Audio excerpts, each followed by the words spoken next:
जरा सोच कर देखिए, अगर किसी क्षेत्र के लोग बोले कि हम इस देश का हिस्सा ही नहीं हैं, हम एक अलग राष्ट्र हैं, तो क्या वो एक अलग नए राष्ट्र का निर्माण कर लेते हैं?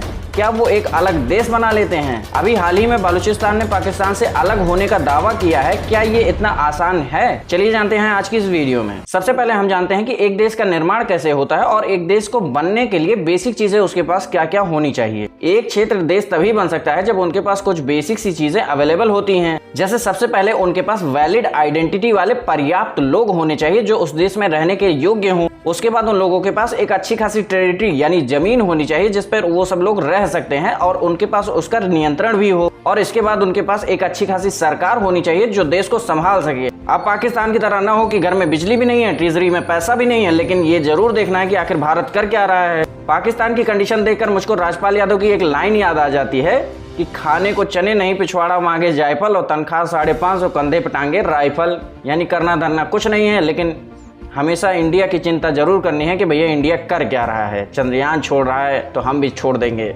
बस करेंगे जरूर। और सबसे लास्ट में एक चीज जो सबसे मेन होती है वो होती है रिलेशन। यानी उन लोगों के पास एक ऐसा व्यक्ति तो जरूर होना चाहिए जो दुनिया के अलग अलग देशों से अच्छा खासा संबंध बना सके, क्योंकि एक नए राष्ट्र का निर्माण करने के लिए दुनिया के अलग अलग देशों से भी मनवाना पड़ता है कि भैया हमें एक नए राष्ट्र का निर्माण करना है, आप अपने तरफ से मंजूरी दे दीजिए।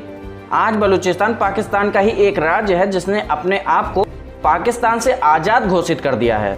बीते पिछले कुछ दिनों में जब पहलगाम अटैक हुआ था, उसके बाद भारत और पाकिस्तान के बीच जब तनाव बढ़ गया था, तभी बलोच के लीडर्स ने कहा कि अब हम पाकिस्तान का हिस्सा नहीं है, अब बलोच जो है एक आजाद राष्ट्र है।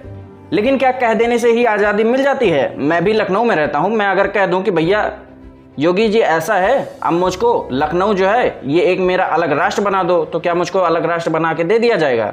लेकिन नहीं, अभी थोड़ी देर पहले मैंने आपको जो 4 चीजें बताई हैं उन क्राइटेरियाज को मुझे भी फॉलो करना पड़ेगा, तभी मैं भी एक अलग राष्ट्र का निर्माण कर पाऊंगा। लेकिन इन सभी चीजों के बीच में पाकिस्तान का भी जवाब आ जाता है। वो भी बताता है कि बलूचिस्तान एक अलग राष्ट्र नहीं है, वो भी हमारा ही हिस्सा है। और यहाँ तक कि दुनिया के किसी भी देश ने ये नहीं माना है कि बलूचिस्तान एक अलग देश है। मैंने अभी अभी आप लोगों को बताया है कि एक क्षेत्र जो होता है वो राष्ट्र तभी बन सकता है जब जमीन और सरकार के साथ साथ दुनिया के अलग जो देश हैं वो सभी लोग मानने लग जाएं कि हाँ भैया ये एक क्षेत्र जो है ये एक अलग राष्ट्र बन गया है। कुछ ऐसे क्षेत्र अभी भी अवेलेबल हैं जो अभी हाल ही में एक नए राष्ट्र बने हैं, जैसे कोसोवो हो गया, साउथ सूडान हो गया, बांग्लादेश हो गए। ये सभी लोग अभी जल्दी में ही एक नए राष्ट्र बने हुए हैं, लेकिन एक लंबी लड़ाई लड़ने के बाद और इंटरनेशनल सपोर्ट के बाद ही बने हैं। बलूचिस्तान का दावा एक शुरुआत ही हो सकता है, लेकिन कह देने से सिर्फ राष्ट्र का निर्माण नहीं हो जाता है, बल्कि दुनिया से मनवाना भी पड़ता है। बाकी अब आप लोग कमेंट करके बताओ कि क्या बलूचिस्तान एक नया राष्ट्र